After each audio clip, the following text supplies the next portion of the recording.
Greetings and salutations, everybody. Welcome to the best damn movie-related show on the planet Earth, coming from right here on my YouTube channel. My name is John Campea, and this is brought to you, of course, by our friends at Mint Mobile. I am joined here today, of course, by Mr. Robert Meyer Burnett. Sitting over there is Ray Ora. We got Taylor Gonzalez in the background. Jonathan Voico is, of course, running the show, and Chris Carr is here. And most importantly, you guys are here. Thank you so much for taking a little bit of time out of your day to come and join us as we talk about our favorite things in the world, movies, movie news, TV, and streaming, and all sorts of good stuff.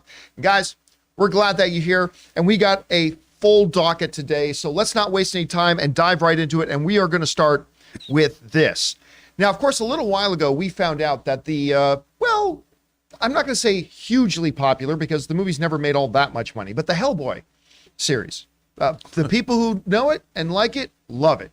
Now, of course, they tried rebooting it after Guillermo del Toro's because Guillermo del Toro, to make a third one, wanted a completely unreasonable amount of money to do it. Even Guillermo del Toro says it was, yep, he can say, I'm not doing a Hellboy 3 unless I can have a $200 million budget, and I know that's unrealistic. And sure enough, you know, the folks at Legendary Pictures said, no, we cannot do a Hellboy movie for that much money. So they tried rebooting it, and they put David Harbour in the movie. You know what? David Harbour did great. The movie did not.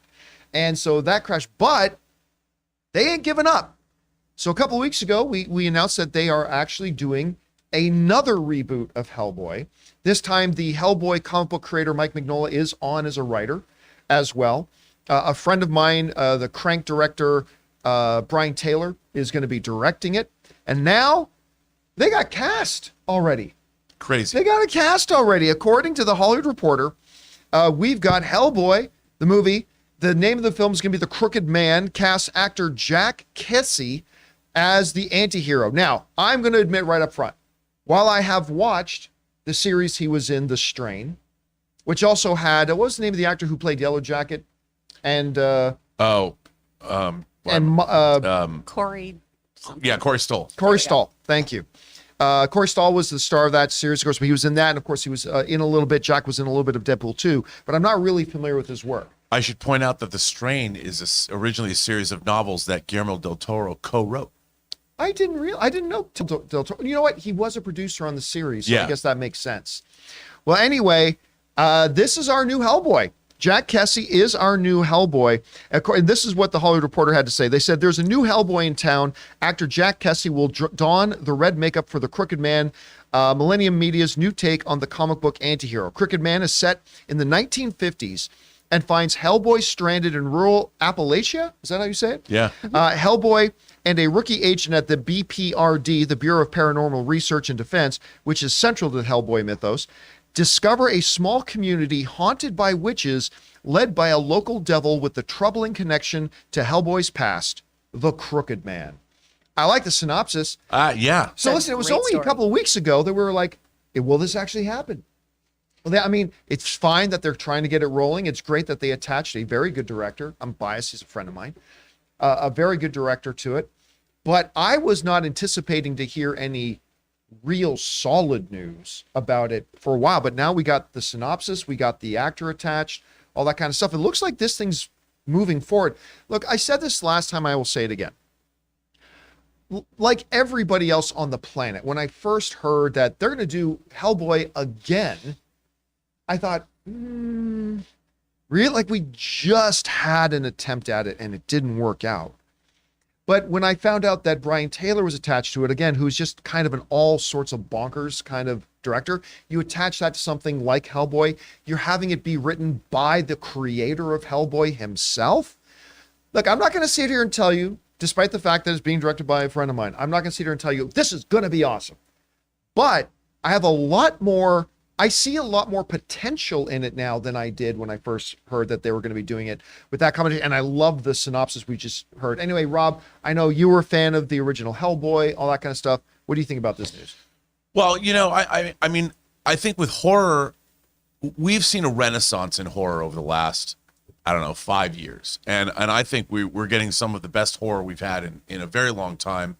And it's being theatrically released, not just stuff like, Smile or things like that, but we've also got like Ari Aster's movies, Hereditary and Midsummer, and we've got Robert Eggers' The Witch, which I think is pretty much kind of a masterpiece. And I think what's really interesting about this, especially that synopsis, is that I like the idea of making a comic book horror story that doesn't require a $200 million budget. Right. Yeah. 1950s Appalachia. I mean, if you're doing horror, make it moody and make it scary. You don't have to set it amongst some giant fantasy realm. And I think that I like that synopsis. I like, some guy, me, give me Satan worshipers and devils and witches and anybody that's channeling the dark arts, and I'm there. That's just I'm a Thursday for you. That is absolutely, and I'm in. So this synopsis, that's also his Tinder profile. So just putting that out there. I all the covens That call pulls. me. That's good. They all call me, and I'm there for it, and I'm willing to give them my power. But no, this sounds great. I mean, honestly, I love the idea. Look, man, if you think about comic adaptations, indie comic adaptations, I think to me, The Crow, Alex Proyas' The Crow is I define. Why shouldn't they make a Hellboy movie using The Crow as an example? In terms of, you didn't spend a lot of money. It's very stylized. It's awesome. The imagery is fantastic. And even 30 years later, The Crow holds up. Well, 28 years later, 29 years. Next year's it's 30. That's coming up.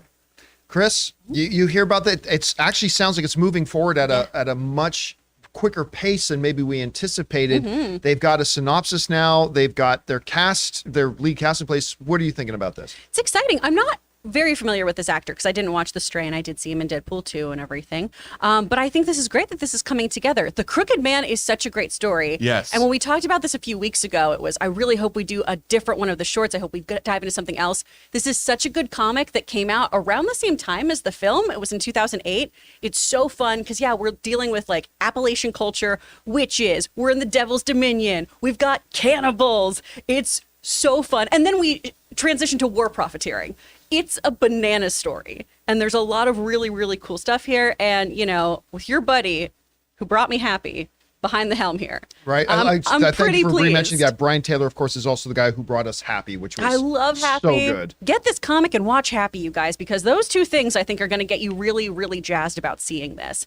And as long as they go practical, y'all know me, when it comes to things like this, I love a practical effect. It's one of the things I liked so much about, that first Hellboy with Guillermo is so much practical prosthetic makeup. And I think that helps ground the movie. And when you have things like the supernatural, I think it's better if that has a real world value to it. It feels more grounded. But yeah, hail Satan, let's go. Yeah. All right, guys, the question is for you. What do you think about this? Apparently, they got their synopsis, they got their story, and they got their lead actor. Now, this Hellboy thing is working. Do you see potential in it? Are you still skeptical? It's like they just tried it and it didn't work. That would be understandable, too. Whatever you guys think, jump down to the comment section below and let us know your thoughts. All right, guys, with that down, let's move on to this. It's in the realm of movies you keep hearing about, but you still just keep forgetting that it's even coming because you don't care. Haunted Mansion. I don't care. I didn't like it before. I think it's a stupid idea for a movie. Now, granted, Pirates of the Caribbean ended up being a movie based on a theme park ride, and that turned out bonkers good. I give you that. I still think they got lucky. I don't think the general idea of basing a movie on a theme park ride a la Jungle Cruise is a particularly superior idea, but whatever. So it was with great skepticism that I loaded up the new trailer that just dropped for Haunted Mansion. Ready to hate it. I didn't hate it. I look, am I sitting here telling you this is the next big hit? No. Yes. I think you are. No, I am not.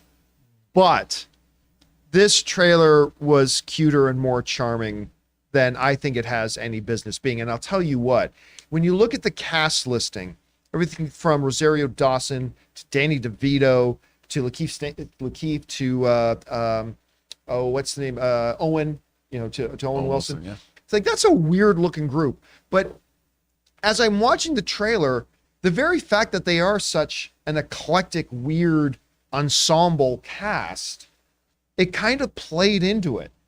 And I'll tell you the moment the trailer won me over.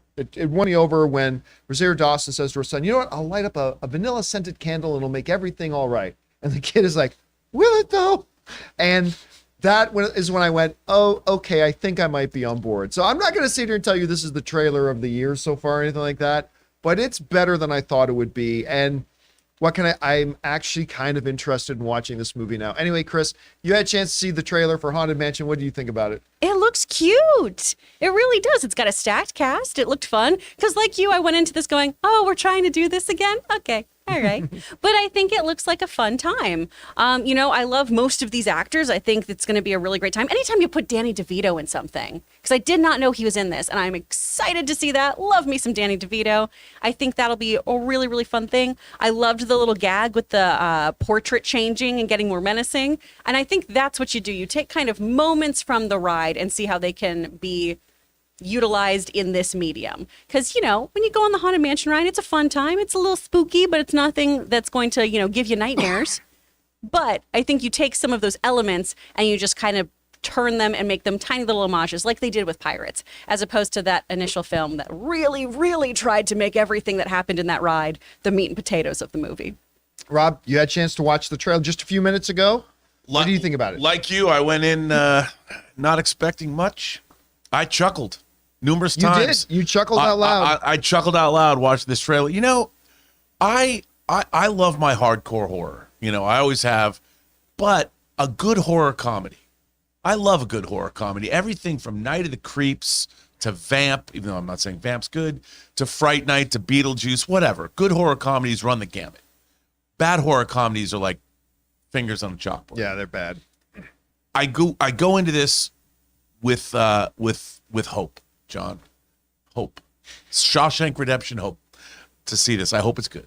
Because it looks good. I mean, I love the cast. It's eclectic enough to be, it's weird. It looks weird. It looks like it's a little offbeat. But then again, it is still the Haunted Mansion. How horrific can they go? And if it's good, we'll meet up in San Juanejo. There you go. I'll tell you, you mentioned that you're walking down the hallway. This is kind of funny that you mentioned this, the walking down the hallways and the portraits changing. Mm-hmm.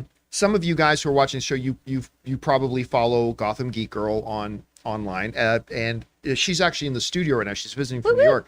And we had lunch the other day, and she was telling me about this game I had never heard of called, KT? PT.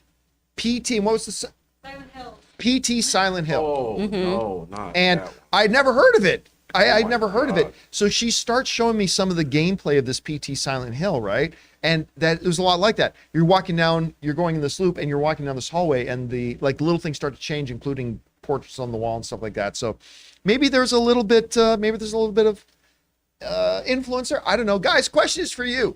Did you guys have a chance to see the new trailer for Haunted?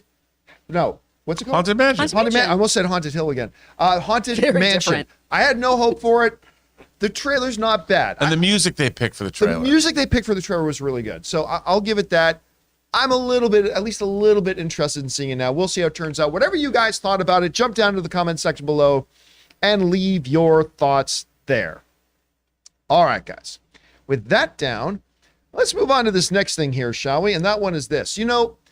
The Batman, Matt Reeves is the Batman, while having a bit of a rough start for me because I really wanted the Ben Affleck Batman.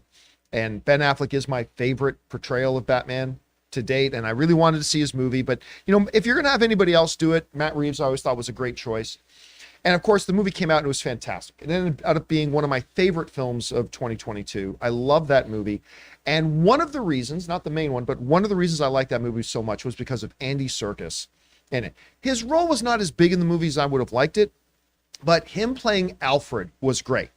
Because you had this Alfred that I totally believed he has been with Bruce since Bruce was a wee little boy.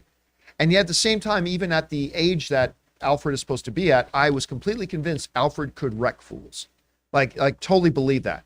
And if you haven't seen Andy Serkis lately, he's kind of built like a brick house right now. Like he's like in incredible shape at the moment.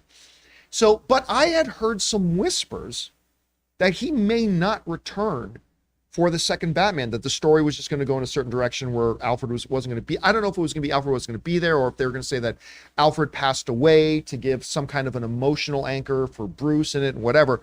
Well, we don't have to worry about that because according to reports, Matt Reeves has confirmed that Andy Serkis is indeed going to be back, and he is going to be playing Alfred once again. And this comes to us from GQ itself in an interview with Matt Reeves talking about the whole thing. And it says this: he is more reserved now about taking acting roles, whether that be in live action or performance capture. Reeves confirmed to me, this is the writer of the article, that Andy Serkis would return in the forthcoming sequel to The Batman. But beyond that, Andy Serkis has little planned, instead focusing on direction and producing his own projects. I don't have a burning desire to play anyone, he says. What I do want to do is go back to the stage. That's one thing I want to do for sure, and I'm terrified of it. So, find out a couple things about Andy Serkis here. Number one, that apparently he's not looking to do a lot of movie acting anymore. But more importantly for the immediate is that he will be back playing Alfred again in the Batman 2.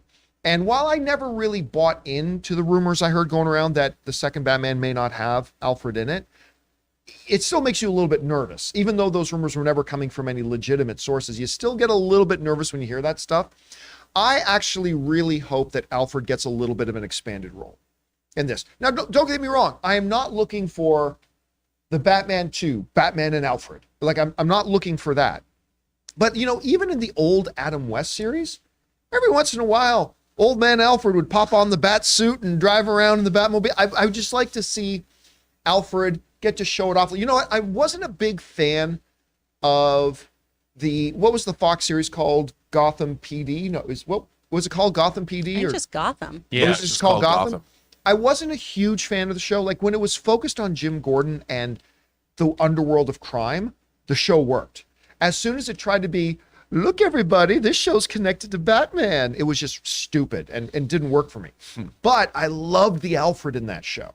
Like, that he will kick your ass. And I kind of like that. And I'd like to see Andy Serkis have a chance to do a little bit of that as well moving forward. Anyway, Rob, you hear the news, the rumors, thankfully, we're off. Andy Serkis is going to be back in the Batman 2. What do you take? I loved Andy Serkis in the role of Alfred in the Batman movie. I thought he was great. You know, he kind of was following up on what Jeremy Irons was doing in Zack Snyder's movies, where Alfred, you know, the traditional role of the butler or his man Friday kind of a thing is you can either go that way, the English gentleman route, and then they did the Alfred Pennyworth TV series, which, you know, made him more of like this war hero, which was not a bad show, by the way. It's not bad, and I thought Andy Serkis was very believable as somebody who's worked with the Wayne family from the beginning. He's probably a war veteran, and like you said, he could wreck fools if he needed to. And I thought he was terrific. I thought he was great in the role. Maybe my favorite Alfred of all. So good. Chris, you hear about this news. What do you think? Oh, it makes me so happy. I love Andy Serkis. I think he's such a tremendous performer, and I think he's wildly, wildly underrated. So I love that he's coming back for this. And good for him for wanting to get back to the stage. Andrew Garfield talked about this recently, of the longer you're away from live performance, like theatrical performances like that, the harder it gets. And so it can be really, really nerve-wracking. So good on him for getting back out there.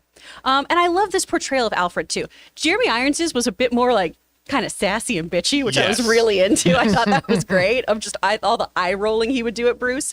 But I loved that we had a very tough love, awkward father figure in the Matt Reeves version, because he's raised Bruce. And that version of Alfred too, we didn't really get till the 1980s. He'd always been this kind of bumbling, he used to be a performer and ended up accidentally being a butler. And so having this guy who has this kind of special forces past, who has to be this father figure for a family he works for, and he becomes the legal guardian of somebody who pays him his salary, is very complicated. And I think Andy Serkis handles it in a really, really great way, where you see how you would be both disappointed and fatherly and frustrated with somebody like Bruce in that world. All right, guys, question is for you. Maybe you heard the rumors whispering around earlier, too. Maybe you didn't, that maybe Andy Serkis wouldn't be back as Alfred. But apparently nothing to see here, because he is. That's confirmed by Matt Reeves. I hope we get to see a little bit more of an expanded role out of him. Whatever you guys think about this, jump down to the comment section below and let us know your thoughts. All right, guys, with that down, let's get into our next topic here, shall we? And this is a get Ray excited for the day kind of topic. You know, we found out a little while ago that Walking Dead and Invincible actor Steven Yeun was going to be appearing in the upcoming Marvel movie Thunderbolts. Thunderbolts is a movie, as we've said before, that I really didn't care about until they showed us who the lineup of the Thunderbolts was going to be. And then I'm like, okay, this could be a lot of fun. Then we found out Harrison Ford is going to be taking over the role of Thunderbolt Ross. Now, apparently, I think it's going to be President Ross. He's going to be taking over that role. So that's interesting as well. But they never announced who Stephen may or may not be playing and who he could or wouldn't be playing. Not a lot of stuff. But one rumor that's been going around and continues to persist and more people repeating, again, this has to be emphasized before I say it. This is not verified. This is not confirmed. No legitimate outlet has reported this, just to be very, very clear about this. But the whispers do continue, so it's worth at least talking about. They're talking about him playing Sentry. And this would be really interesting, yet very, very odd at the same time. Now, interesting because Sentry is just an incredibly powerful character. As a matter of fact, if you want to get a sense of how powerful this character is, in the incredible comic run of World War Hulk, where Hulk basically comes back to Earth after being marooned out in space by the Illuminati, Hulk comes back with a raging hate on and is determined to take out everybody who was responsible for sending him out there. And he takes out the X-Men, and he takes out the Avengers, and he takes out everybody. Everybody who tried to stand in his way, Hulk easily takes everybody out. And in the story of World War Hulk, there's only one last card humanity has to play. Get Sentry. That's the only hope. And World War Hulk, the story of World War Hulk, comes down to Sentry versus Hulk. And spoiler alert, it's basically a draw. It comes down to a draw. That's how powerful and big and important this character is. Actually, here's a little bit of a description. This comes to us from the folks over at CBR, and this is a description they the way they talk about him. Created by writer Paul Jenkins and artist Jay Lee, the superhero first appeared in the 2000s The Sentry #1. In the Marvel Comics universe, the Sentry was Robert Reynolds, a young man who gained the power of 1,000 exploding suns after ingesting an experimental serum, which happens a lot in the world of Marvel. Perhaps people should not be swallowing experimental serums in the world of Marvel. That gave him Superman-like powers. However, the serum also created the Void, an evil reflection of the Sentry that lurks inside Reynolds and manifests when Reynolds' mental illness goes unchecked. Although the Sentry has appeared in multiple video games, including the popular digital collectible card game Marvel Snap, he has never appeared adapted to film or television. Should Yun's casting hold true, Thunderbolts will serve as the Sentry's first major appearance outside of the comics. Now, the thing about the Void is an incredibly important aspect of Sentry, which if they try to do him on screen and do not address the Void, I think they'd be doing a disservice. For those of you who don't know, basically, if he doesn't keep the Void in check, all reality ends. Everything is gone. The Void will just consume and destroy everything. So that's a really interesting part of his character as well.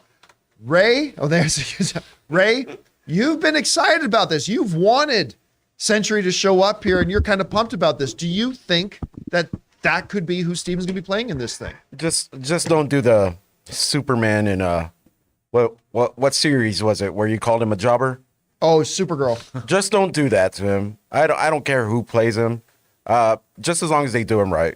I want him to have his own film eventually, but I'm afraid it's sounding like he might die even in Thunderbolts, or he might not even have anything after this movie. That's what I'm worried about. I hope it expands to something bigger than just like a little cameo in a movie that involves bigger or is focusing on other heroes. I mean, the jobbing aspect is thing that you can't have Sentry and then have Bucky punch him in the face and knock him out. I mean, you can't. He's got a metal arm. What's that? He's got a metal arm. I mean, of course, I keep forgetting that he has a metal arm. It could hurts. Be pretty bad. Anyway, Rob, you hear about this rumor. What do you take away from it? Well, again, Sentry, his ethnic background doesn't really apply to. No, he it's can be irrelevant. anybody. Yeah. I love Steven Yeun as an actor. He's really branched out. He's doing films both in Korea and here, and he's a terrific actor. So I have no problem him in that role. but I want to see the Sentry kick some major bootay. You know, not a jobber. I mean, but because he's also one of the most dangerous forces unchecked in the Marvel universe, I'm thinking he could be very formidable in Secret Wars. Chris, you hear about the rumor? I mean, you were, like a lot of people, you were quite excited to hear Steven was going to be in Yeah. Thunderbolts. The rumors going around is that it'd be Sentry. Could it? Does it work? What do you think about this? It definitely could work. And Sentry has a very, very troubled past and really interesting origin story. And with Thunderbolts, too, you can tie this into the Weapon X program. We can explore how that's been working of people trying to, you know, recreate the Captain America Secret Soldiers, Super Soldier Serum. Tie in the X-Men a little bit with that as well. But also then Sentry, you can dive into why he even took the drug in the first place, because he stole it in his initial origin story. He was hoping it would be this great drug experience, and he was suffering from anxiety disorders and I believe schizophrenia as well. So there's a lot of stuff that you can unpack here that I think a actor of Steven Yeun's caliber could really handle deftly and with a lot of grace. So there's some really, really cool stuff there to work with as well. So it could be fun. I went for the obvious choice of Amadeus Cho, but I think this would be really, really rad. And hey, if he wants to play two invincible people right now, we've got Invincible in this. Good for you, Steven. And I hope they go with the long hair. That's all. Yeah. Sentry's got to have long hair. For sure. You know what I mean? I'm going to go on record. I don't believe this. Now, Yeah, I don't believe it either, let me be very, very clear. I am not saying it's not true. I have no information that says it isn't true. Just to be clear, this is just me from a fan's perspective speculating. Could be 100% wrong. That's fine. Just a fan theory. I don't believe it. And the reason I don't believe it is because when we were talking about the rumors going around that Abomination could have been the antagonist of Thunderbolts, one of the things I said at the time is, but how does that work? There's nobody on the Thunderbolts that has the remotest chance against fighting Abomination. You take that one step further and you talk about the Sentry? What is this? Now, I can't wait to see this movie. I can't wait to see this wonderful, weird collection of characters together. I can't wait. What are they going to do against the Sentry? What are they going to do? Nothing. What, you could clone every single one of them 50 times and they could all try to stop Sentry from taking their parking spot. There's nothing they can do. He is so overpowered for this. Now, you want to bring in that character versus Thor. You want to bring in that character versus Captain Marvel, or Thor and Captain Marvel and Doctor Strange. Okay, yeah, or Hulk. I mean, you stop messing around with Hulk and you stop neutering Hulk and have Sentry and Hulk. Okay, fine. I just don't see how a character as unspeakably powerful, arguably the most powerful in the Marvel spheres, what this group does against that. What do you do? But that's with the assumption that he's the villain in this movie.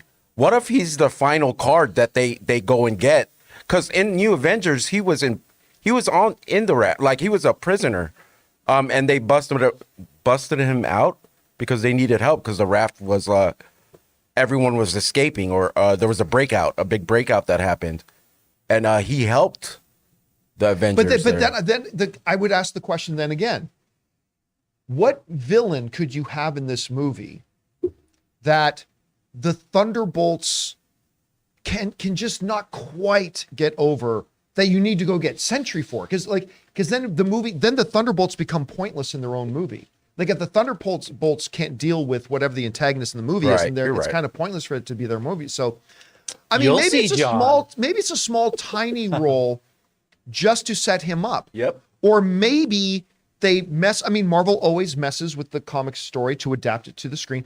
Maybe they find out that, kind of like Bucky, there's another being that's kind of been held in stasis or whatever for a while, and the US government wants him. And maybe maybe instead of the antagonist or the protagonist, maybe Sentry is the MacGuffin. Maybe he's the MacGuffin. What's that spoiler? I don't know. I'm making this up. Very convicted in your. Totally making it up. I mean, I think though that, Marvel has always sort of reinvented genres within the MCU. And I see this Thunderbolts team as men or people or metahumans on a mission movie. And I could imagine that they're kind of like the IMF, the Impossible Missions Force in Tom Cruise's or the TV series Mission Impossible, when they put this team together because the government needs complete plausible deniability. Like we're going to send you guys to do something that it's dirty work, it's wet work, whatever it is. No one can know it's coming from us. That's why this team has been hired. So I would imagine that's why I like this theory we were floating yesterday about the 10 rings. You know, how can you go after an international criminal organization and have plausible deniability, you know? So I think that's, so to me, the Sentry seems not right for the Thunderbolts movie because he's too overpowered, too dangerous. And as a hero, what do you need the rest of the team for? You know, and I really think that it's more than that. I think Steven Yeun's the villain. I think he's the bad guy. Just not the Sentry. Not the Sentry. Yeah. And maybe he's somebody new. Maybe he is the obvious answer. But I think he's the villain because that would be badass. I just love him as an actor. I don't know if he's going to be a flamboyant villain. I would just love to see him as a bad guy. All right, guys. Question is for you. What do you think about this rumor? Do you think, yeah, this fits totally? It would be so cool to see. Do you maybe think like me? It's like, how do you make it work? But hey, if anybody can make it work, it's probably Kevin Feige. I don't know. Whatever you guys think about this, you got your own theories, jump down into the comment section below and let us know your thoughts. All right, guys. With that down, let's move on now to our Mint Mobile hotline question of the day. If you guys have a question for the show and like to hear your voice echoed throughout our chambers here, go ahead and call the hotline number anytime at 951-268-4259. And our first question has to do with one of my favorite things, popcorn and movies. Check it out. Hi, John. My name is Sam. I had a question about AMC. So, like you, AMC Theaters is my favorite movie theater. And I just saw an ad on Facebook that said that AMC is going to start selling their popcorn at select Walmarts. So, at first, I was elated. I love AMC popcorn. It's my favorite of all the movie chains. But after sleeping on it, I kind of thought, if I can get AMC popcorn anytime, any day of the week, do I need to go to AMC Theaters anymore? I still enjoy the movie-going experience at AMC more than Regal or Cinemark. But now that I can get the popcorn that I love at home on the couch, I can go to Regal and see Ant-Man and the Wasp, and I can just have AMC popcorn tomorrow. Is this a good business move? Will they see a spike early on, or is this going to hurt them long term? Thanks, and bring on the filthy. All right, Sam, thanks a lot for writing that in. And you're speaking to something that's dear to my heart. Popcorn and the movie-going experience is inseparable to me.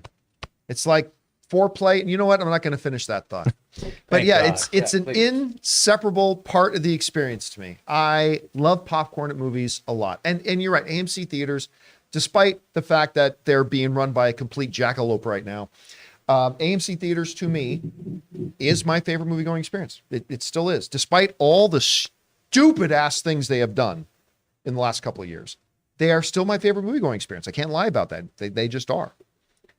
And of course, when I walk into a movie theater, man, told you before, actually it's happening now.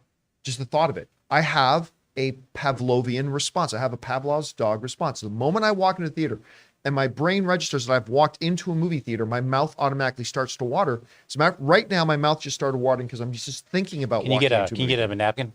Yeah, because I gotta have. I don't eat popcorn any other time. It's just when I go to the movies, I eat popcorn.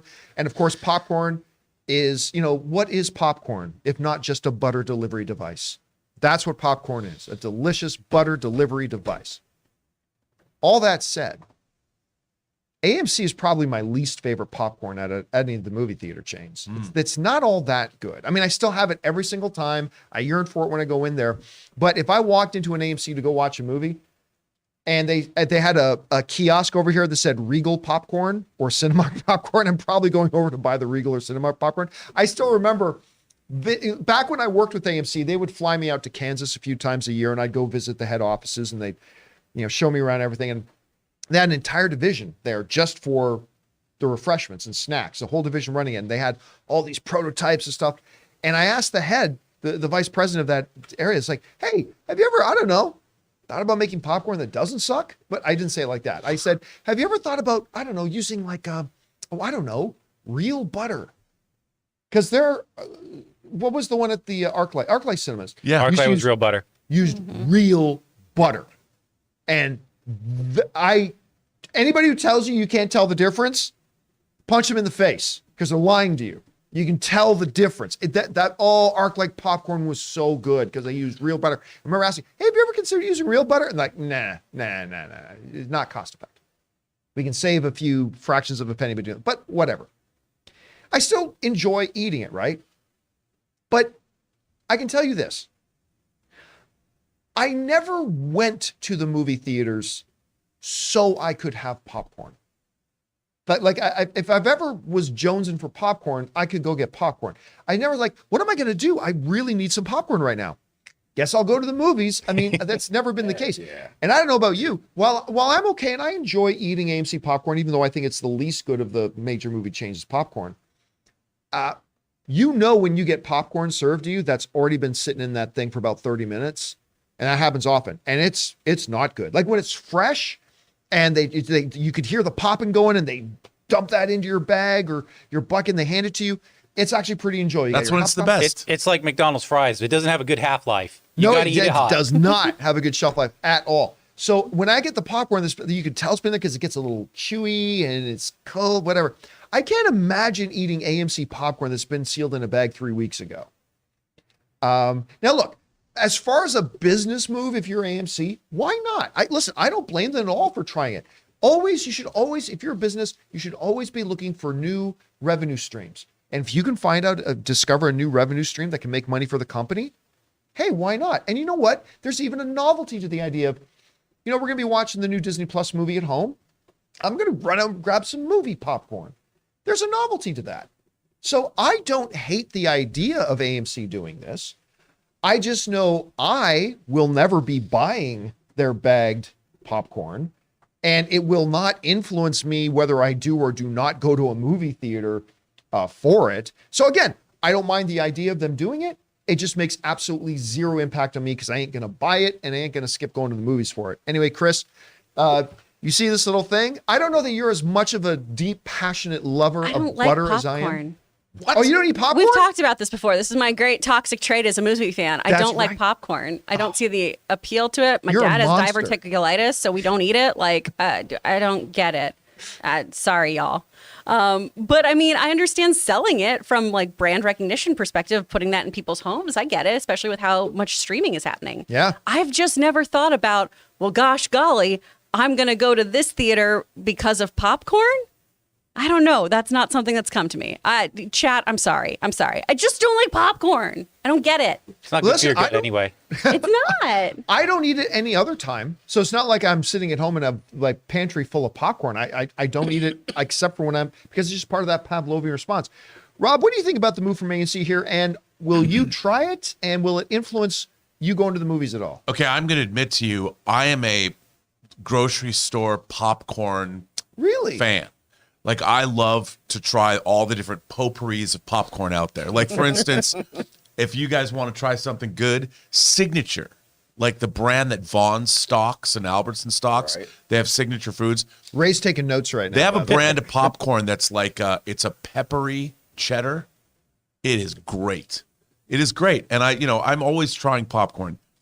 This AMC popcorn, I like pink Himalaya salt on my store-bought popcorn. Oh, you bougie. I know. I am so bougie. What when a it man comes- of taste. You want me to take you on a tour of the popcorn aisle where the chips are? I will do that. I mean, I don't, but good salt. I gotta say though that this AMC, you get extra butter. This is not I don't want butter on my pre-made popcorn. It's not good. Okay. I don't understand why somebody's gonna do that. Well, it's soggy or it's fake, artificial. It's butter. Not on butter is great on piping hot popcorn when it's melted. Yeah. Hot melted butter over popcorn. You can get the lightly salted though. Sprinkle in a little. little chocolate into the popcorn as well. Now you lost me there. Come on, about sour dude. So cream popcorn?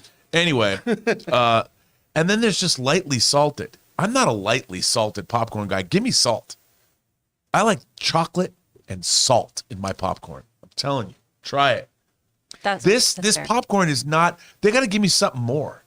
They got to sex it up for me. I don't find that butter and more butter and lightly What, you salted. need a redhead on the bag? I mean, if or is only that there what's was a gonna do it for bucket you? of popcorn with hot heels, but I'd put that butter, image right here. butter is not You know an what, Google? advantage for pre-made popcorn. You know All what I right. mean? Well, butter flavor. Yeah, but you want butter and piping hot. You know, it's like beer. When I go to a bar, Piping hot. Piping hot beer. Piping hot beer. I love beer that comes out of a keg that's properly delivered to your There you go. pint Rob will have that glass. buttered popcorn. Well, look, man. Just because the girl might be cute, but the popcorn still has to be good. Also on his Tinder profile. Guys, question is for you. What do you think about this? AMC is selling their highly coveted popcorn in Walmart. I will never buy one bag of this thing, but I don't think it's a bad thing for them to try. How do you guys feel about it? Will you be rushing out and buying some at your local Walmart? Whatever you guys think, jump on down to the comment section below and let us know your thoughts. All right, guys. With that down, we're going to take just a quick second here and thank one of the sponsors of our show here today, the good folks over at Rocket Money. Guys, we want to thank a sponsor of this video, Rocket Money. The average person has around 12 paid subscriptions. Think about that. If you think you're only subscribed to a handful of services, you might want to double check. With Rocket Money, you can quickly identify and cancel all of your unwanted subscriptions. Rocket Money, formerly known as Truebill, is a personal finance app that finds and cancels your unwanted subscriptions, monitor your spending, and helps you lower your bills all in one place. Rocket Money will quickly and easily identify your subscriptions for you so you can stop paying for the ones you don't want and don't even use. Simply find the subscription you don't want and press cancel, and Rocket Money will cancel it for you. No more long hold times with customer service or tedious emailing back and forth. Rocket Money makes canceling subscriptions as easy as the click of a button. My wife Ann and I moved out of Burbank 2 years ago, and one of the first things I discovered when I loaded up Rocket Money was that I was still paying for a gym membership I haven't even been to in Burbank in 2 years. So stop throwing away your money. Cancel unwanted subscriptions and manage your expenses the easy way by going to rocketmoney.com/Campea. That's rocketmoney.com/Campea. rocketmoney.com/Campea. And thank you to our friends at Rocket Money for sponsoring this episode of the John Campea Show. Remember, guys, when you check out and support our sponsors, you're actually supporting us. So if you look down in the description of this video, right at the top, you'll see links and promo codes to today's sponsors. And thank you again to Rocket Money. All right, guys. With that down, let's go back over to our Mint Mobile hotline today, shall we, with a really interesting comparison of the MCU and a Michael Scott-less The Office. Check it out. Hey, this is Carl. How's it going, John and crew? So ever since Endgame ended, it sort of reminds me of once Michael Scott left The Office. It was still good, but it just felt like it was missing something. Even the couple movies after Endgame had some old faces like Tobey Maguire, Andrew Garfield, and Patrick Stewart. Do you think for Marvel to be successful, they need to keep bringing back old characters? And how much would you pay someone like Robert Downey Jr. to come back? All right, thanks, guys. Have a good one. All right, Carl, thanks a lot for calling that in, man. Yeah, listen, I remember back a few years ago when after Endgame had come out, I had done a Thoughts on Walks video where I talked about the particular challenges that Marvel was going to face now post Endgame. And one of those challenges that I said, it's like, look, do not underestimate the size of this challenge. The MCU has just lost its two most important characters and its two most important actors in Steve Rogers and Tony Stark, Chris Evans and Robert Downey Jr. Not because they're the biggest stars or whatever, but because Captain America and Iron Man were the heartbeat of the MCU. They were the identity of the MCU. They were the faces of the MCU. And even in movies that didn't have either of them, you could feel the influence that this is a world in which Tony Stark and Steve Rogers are, right? It's something that permeated everything about Marvel in the MCU at the time. And when they lost those two characters, I didn't say it was an insurmountable challenge. I said this is going to be one of the big challenges facing the MCU moving forward, is that they've got to get over this. And let me jump around the questions you asked, because you asked, is the answer that you need to keep bringing back old actors? No, I don't think the answer is that. I mean, that can help if you want to. Obviously, everybody got really excited when Tobey Maguire and and Andrew Garfield popped up in Spider-Man No Way Home. Sure, that's always a good kick for nostalgia and feel good and make you feel like you're at home a little bit. It doesn't hurt. But, you know, in the post-Endgame world, one of the things I really thought that Marvel needed to do that they have not done, and quite frankly, haven't even really tried to do, is with Steve and Tony gone, re-establish what the identity of the MCU is. Because right from Iron Man 1, they established the identity of the MCU and then expanded out a little bit, but it always came back to that core identity. And we understood exactly who the Avengers were, and we knew exactly who the leaders of the MCU are. And even everything culminating in Civil War, because the two main faces, Tony and Steve and all that kind of stuff. Since Phase 4, Marvel hasn't even really honestly attempted to establish what is the MCU now? What is the identity? We certainly don't have anybody who's the face of the MCU anymore. And I think that has become a bigger deal than most people want to admit it is. Because before, again, you always have these two primary people that were always the identity and the face of it, and we really don't have it. And I think that plays a little bit, Rob, into something that you've talked about a lot, which is as we've moved from Phase 4 into Phase 5, a lot of the fans don't even see any connective tissue. Like, we really don't even see what is the story of the MCU. In Phases 1, 2, and 3, yes, we had individual stories going on, but it always felt like it was a part of one bigger world that had its faces and its main identity. And Marvel hasn't really done that. Even though I've loved WandaVision, I've loved Ms. Marvel, I love Shang-Chi, I've liked a number of the other things that they've done as well, I couldn't tell you what is the MCU right now.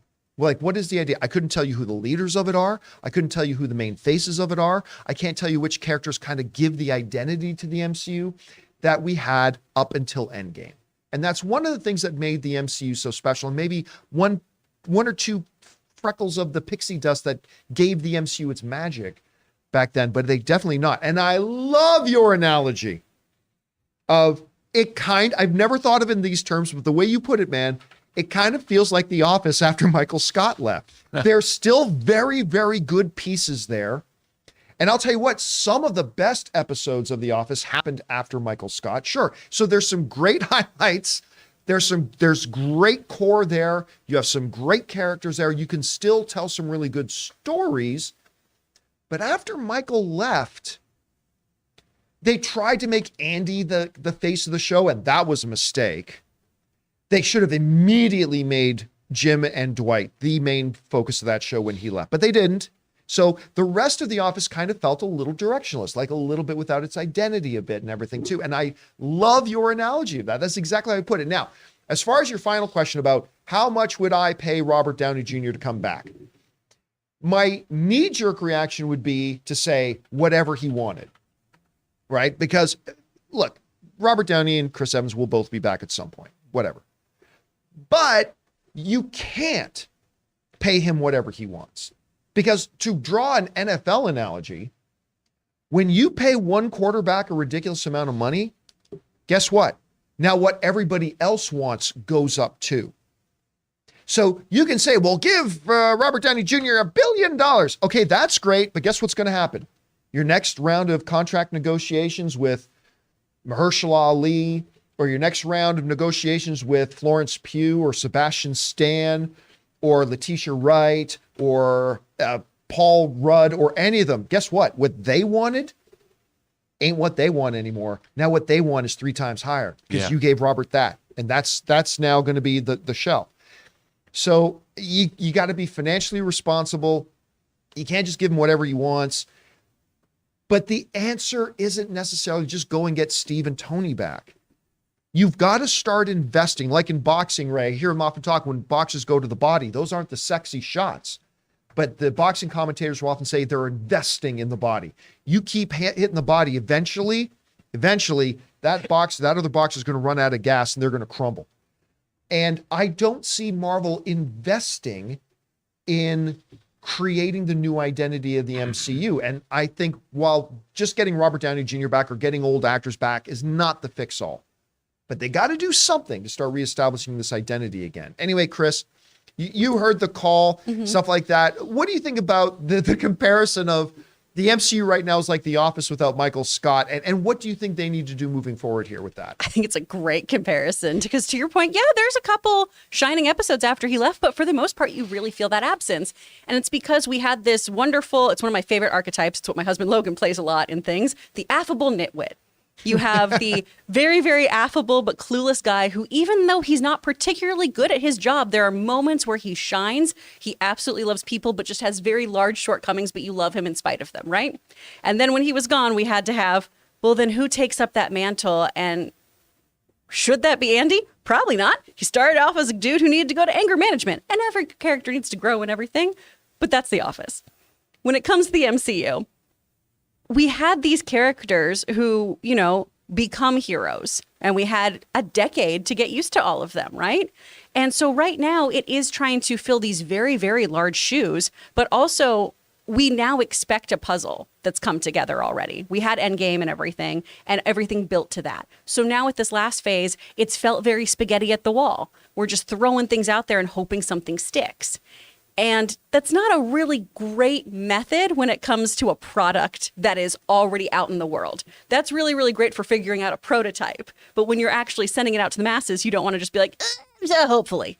So I think what we're dealing with right now is, one, we are trying to get used to having new things, new people in this universe. But also, we're not really sure what direction we ultimately want to go in. Maybe Kevin Feige and crew have a really clear direction that they want to go in this next phase. Maybe they really, really know what's there. I'm not in the room. I can't say anything of that. But what we've seen so far seems very, very rudderless.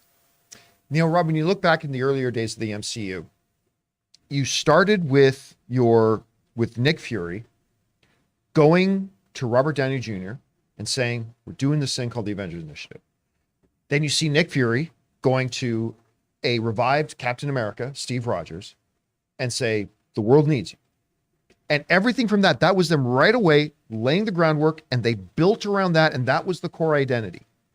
I kind of felt coming out of Endgame, they needed to, whether it's Nick Fury or a resurrected, Agent Coulson or whatever, sitting down with, I don't know, a Captain Marvel or T'Challa and saying, listen, the world is always going to need protecting. And whatever, and whatever, and whoever your central pieces are, and start to invest in it. I feel like they haven't done that. Do you, and where do they go from here? Well, it's funny. Yesterday, dealing with my pregnant dog, I actually was watching Endgame because I'd never seen the IMAX enhanced version on Disney Plus. I was sitting in the room just with her on my lap, petting her, and I started watching Endgame. And you know how it opens with Hawkeye's family being snapped? Yeah. It's out on a real location.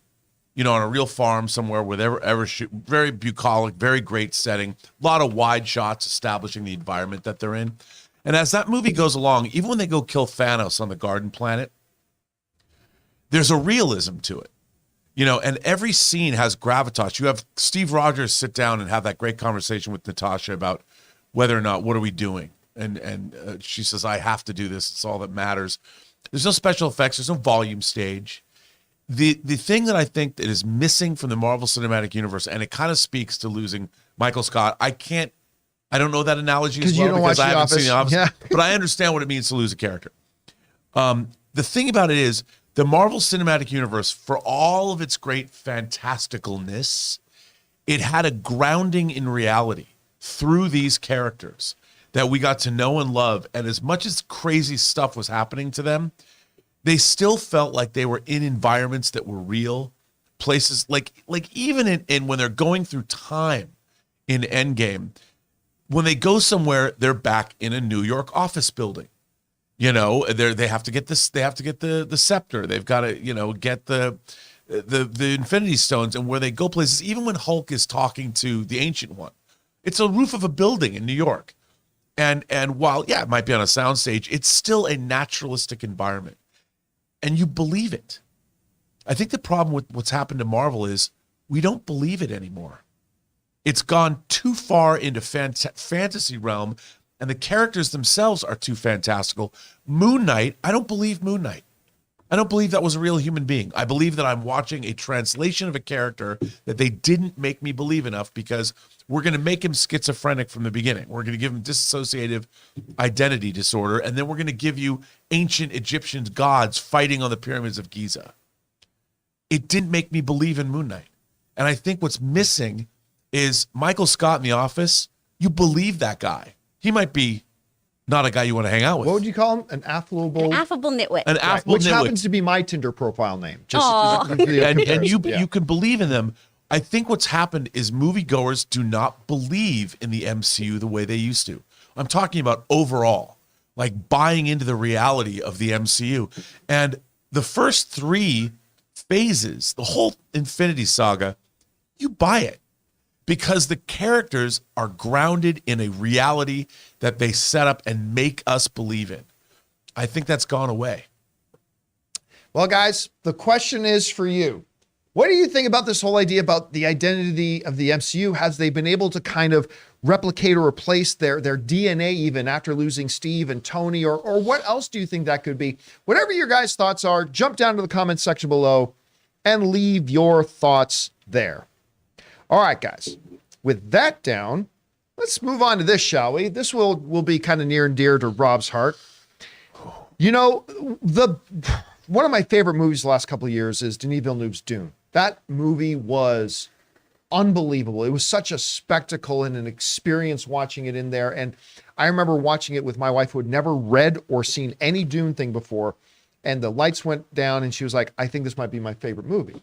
I mean, which is how much she loved it as well. We cannot wait for the second one coming later this year.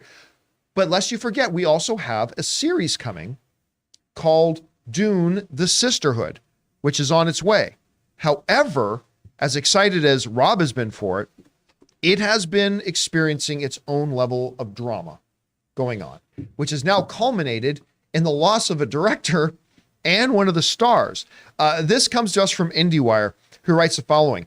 HBO Max's return to Arrakis is taking a bit of a setback. The Dune prequel series has lost both its director and one of its stars, IndieWire has confirmed. The news does not in any way affect the release of Denis Villeneuve's Dune Part 2 this fall, so it doesn't affect the movie coming out. John Renck, I hope I'm saying his last name right, Johan Renck, I should say, who was set to direct the first 2 episodes of the show, and Shirley Henderson, who is an award-winning actress, by the way, who was set to play one of the leads, have both exited the series following the beginning of production in November. Production on the series, currently under the working title Dune, the Sisterhood, has reportedly been put on hold until replacements for both are found. A statement from HBO Max attributed the change to an effort to create the best series possible. So that's really a statement that says nothing.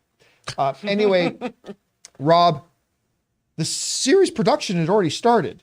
You had your director of a couple of the episodes, one of your stars of the episodes, and now they've departed the project. Obviously, this isn't a scheduling conflict issue. There's obviously a problem here, whether it's a personal problem, a story problem, a production problem, something else. I mean, I don't know. But as the one guy I know who is probably the most excited person I know for this particular series, what do you take away from this? Well, I think that they might have run into an impasse that the whole idea behind this show was flawed to begin with. And when they started making it, they realized, first of all, the Bene Gesserit Sisterhood is very integral to the Dune universe because they're the ones that are manipulating bloodlines, trying to create the Kwisatz Haderach, the super being. And what they do is they seed fake myths in amidst populations to use those myths and religions to manipulate them. This show is set 10,000 years before the Dune movie. Right. So calling it Dune, the Sisterhood, is weird to begin with. And it's also based on Brian Herbert and Kevin G. Anderson. Brian Herbert is Frank Herbert's son who wrote the original Dune books. It's not based on his 6 Dune novels, whereas the movies are. Right. And so you've got, I'm not saying that they can't do this right, but I bet what ended up happening is they're like, okay, well, what kind of a series do we want to make? The Bene Gesserit are very interesting. You know, a female order of basically priestesses that are incredibly intelligent, and they manipulate and run the galaxy from behind the curtain. Not an easy thing to pull off, and especially when you want to tie it into something, you want to make an IP viable. I'll bet you people were asking, well, are we ever going to get to Arrakis? Are there sandworms in this? But aren't those questions that would have come up way early once the scripts were done and written? You'd think so. But you know, a lot of the time it's like, how did HBO make that pilot for the second Game of Thrones show and then realize it wasn't good until after they've made it. I bet it's a situation like that where they were going, and Johan, the director who left, directed Chernobyl. Yeah.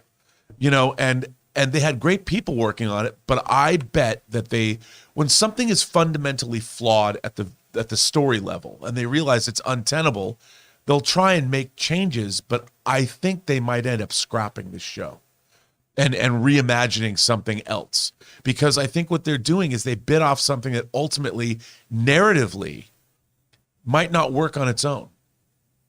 Chris, you hear about this. I mean, it's never a positive thing to hear that a director and one of the stars has up and left like very suddenly, especially with no actual explanation being given other than we're just trying to make the best show possible. Like that's got to be a little bit concerning. Yeah. What do you take away from this? I mean, when you don't even say due to creative differences, I get really nervous. If it's just somebody Kaiser Soze's and we're gone, I'm a little nervous. And I say that as somebody who is not, as you guys know, very familiar with the Dune mythos. This is one of my blind spots in my geek knowledge and everything.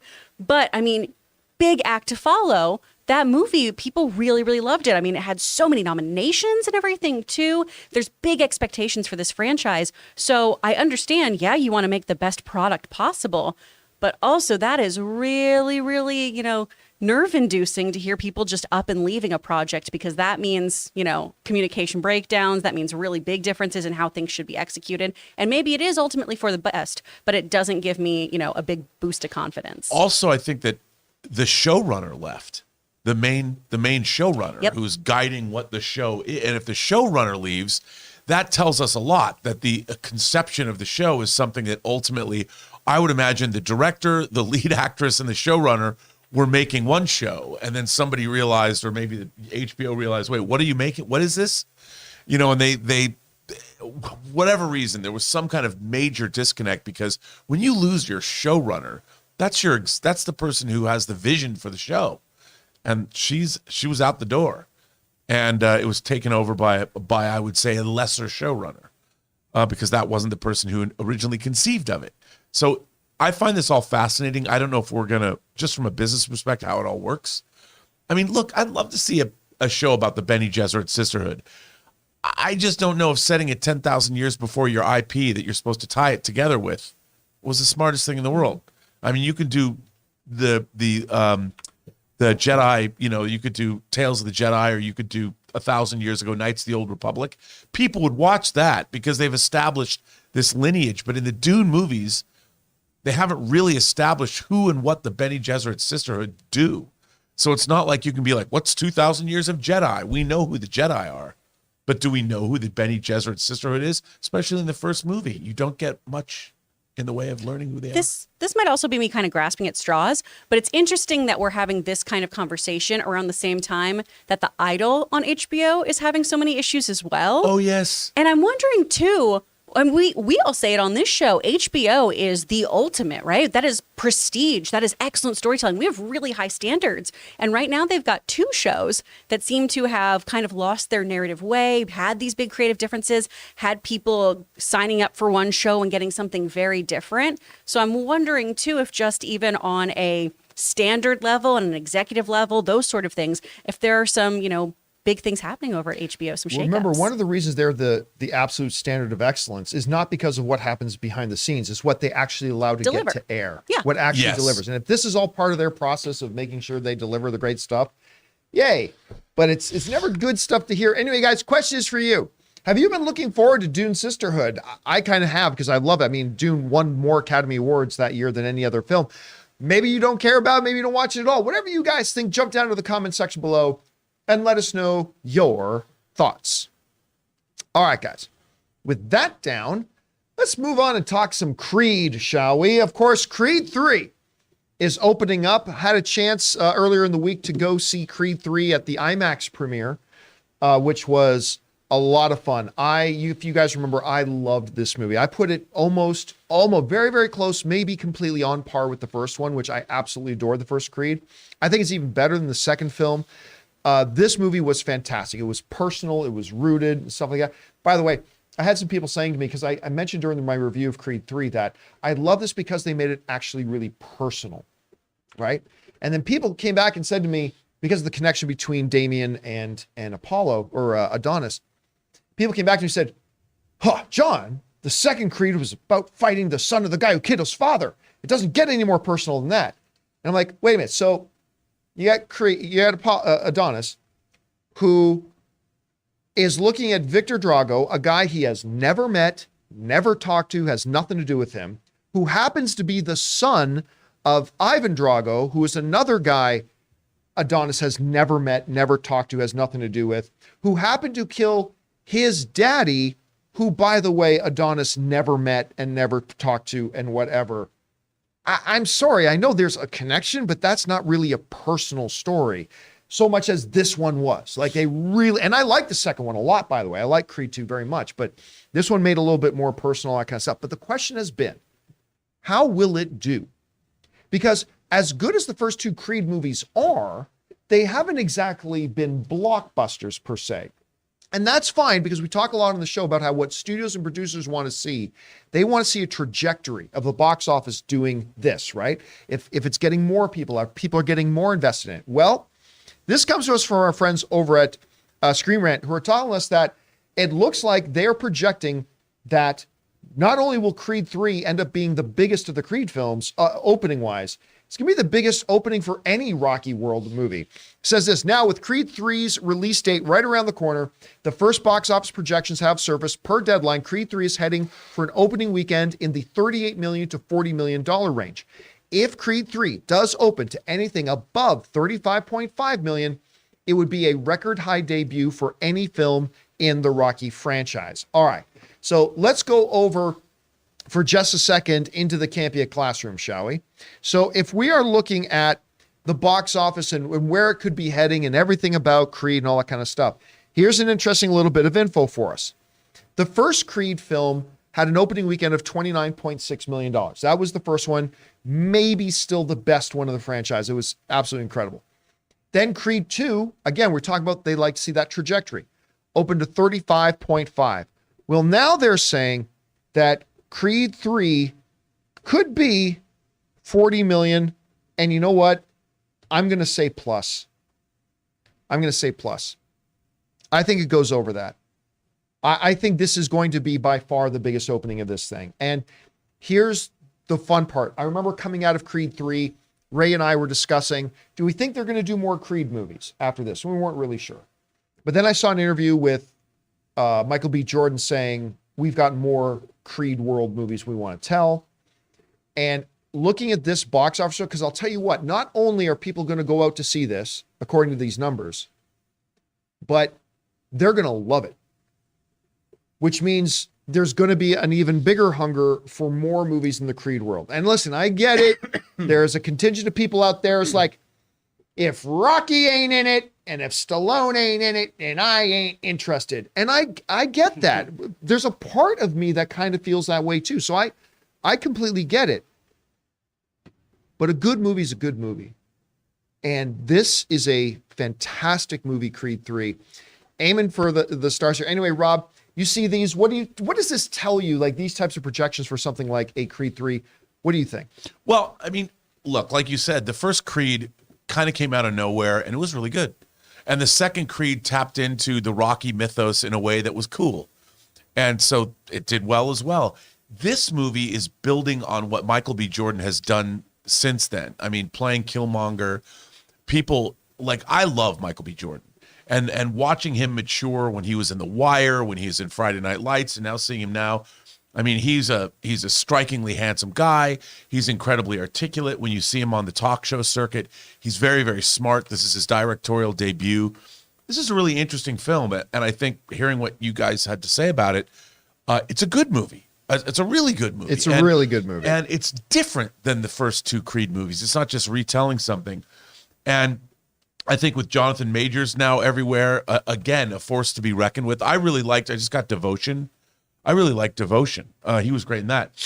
I think this is kind of going to be a zeitgeist movie in the sense that I think people want to see this movie. It's the kind of movie, again, it's not an Avengers movie, but people are going to have, as you put it, fun.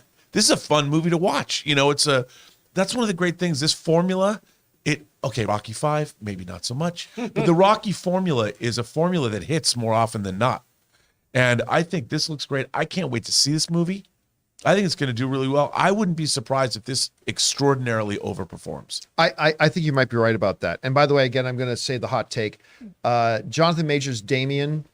What's Damien's last name in the movie again? Anderson or no, Damien, whatever the character's last name is. Damien is a better character than Kang. Ooh. He just is. He is. At least as far as the movie iterations go, I'm not saying Damien's a better character than the comic book Kang, right? But as far as the on-screen stuff, Damien is a better character than Kang. Anyway, Chris, they're projecting. Now, we've seen projections. They usually come in right around where they're projecting, but sometimes it comes a little higher, sometimes a little bit lower.